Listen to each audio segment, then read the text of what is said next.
दोस्तों, भारतीय UPI payment service अब दुनिया भर में इस्तेमाल होगा। मतलब अगर आप भारत से बाहर घूमने जाते हैं तो अब आप कई देशों में यूपीआई पेमेंट कर पाएंगे, जिससे आपको ट्रैवलिंग में काफ़ी आसानी हो जाएगी। हालांकि इसके लिए आपको इंटरनेशनल यूपीआई पेमेंट सर्विस को पहले एक्टिवेट करना होगा। उसके बाद ही आप यूपीआई पेमेंट सर्विस का इस्तेमाल आप विदेशों में भी कर पाएंगे। तो आज की इस वीडियो में हम पूरा प्रोसेस जानेंगे, इंटरनेशनल यूपीआई पेमेंट को एक्टिवेट कैसे करते हैं। इससे पहले हम जान लेते हैं ये सर्विस किन किन देशों में चालू है, यानी कि किन किन देशों में हम यूपीआई सर्विस का इस्तेमाल करके पेमेंट कर पाएंगे।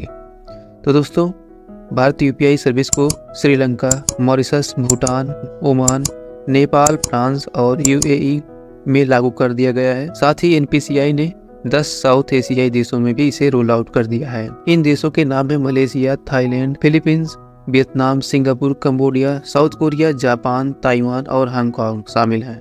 साथ ही UAE, United Kingdom, Australia, European देशों में भी जल्दी इसे रोल आउट कर दिया जाएगा। इसके बाद अब आपके मन में यह सवाल आ रहा होगा कि इंटरनेशनल पेमेंट करने पर हमें कितना चार्ज देना होगा, क्या इसके लिए चार्ज हमें देना होगा। मतलब अगर आप विदेश में घूमने जाते हैं तो आप यूपीआई के जरिए पेमेंट करते हैं तो क्या हमें इसके लिए कोई चार्ज तो नहीं देना होगा। दोस्तों, दूसरे देशों में यूपीआई के जरिए पेमेंट करने का प्रोसेस एक करेंसी को दूसरे करेंसी में कन्वर्ट होकर किया जाए, जिसके लिए आप पेमेंट पर बैंक के इंटरनेशनल पेमेंट चार्ज और करेंसी कन्वर्ट का चार्ज देना पड़ेगा। तो दोस्तों, इसके लिए हमें इंटरनेशनल यूपीआई पेमेंट पर चार्ज देना होगा। तो अब चलिए जान लेते हैं इंटरनेशनल यूपीआई पेमेंट को चालू कैसे करते हैं, यानी कि अपने गूगल पे, फोन पे में इसे एक्टिवेट कैसे करते हैं। इसके बारे में स्टेप बाय स्टेप जान लेते हैं। तो चलिए हम अपने फोन की स्क्रीन पर चलते हैं। तो यहाँ पर हम अपने फोन पे पर आ चुके हैं, फोन पे एप्लीकेशन को ओपन कर चुके हैं। अब यहाँ पर हमें इंटरनेशनल पेमेंट को जो है इनेबल करना है। तो कैसे करते हैं इसके बारे में हम चलिए आगे प्रोसेस जान लेते हैं। तो सबसे पहले आपको इसी तरह से अपने फ़ोन पे एप्लीकेशन को ओपन कर लेना है। ओपन करने के बाद ऊपर यहाँ पर आपको प्रोफाइल आइकन दिखाई देगा। बाएं साइड में ऊपर आप कोने पर देख पा रहे होंगे प्रोफाइल का ऑप्शन यहाँ पर है, इस पर क्लिक करना है। जैसे ही इस पर क्लिक करेंगे आपके पास यहाँ पर बहुत सारे ऑप्शन आ जाएंगे। तो यहाँ पर आपको बैंक अकाउंट पर जाना है। यदि आपने फ़ोन पे में कई सारे बैंक अकाउंट को लिंक किया है तो यहाँ पर बैंक अकाउंट वाले ऑप्शन पर जाएँ।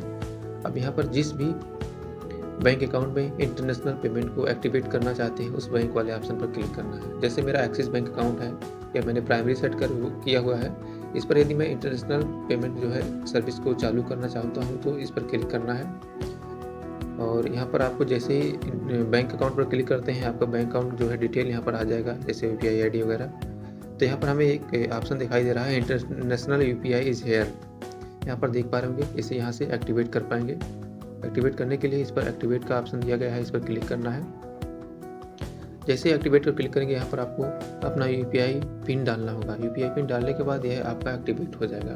तो अब यदि हम गूगल पे में इंटरनेशनल पेमेंट को चालू करना है तो कैसे करते हैं इसके बारे में भी जान लेते हैं। हमने पिछले अभी स्टेप में जाना कि फ़ोन पे में इंटरनेशनल पेमेंट चालू कैसे करते हैं। तो यदि आपके पास गूगल पे है, इसमें भी ऑप्शन है इंटरनेशनल पेमेंट को चालू करने का, एक्टिवेट करने का।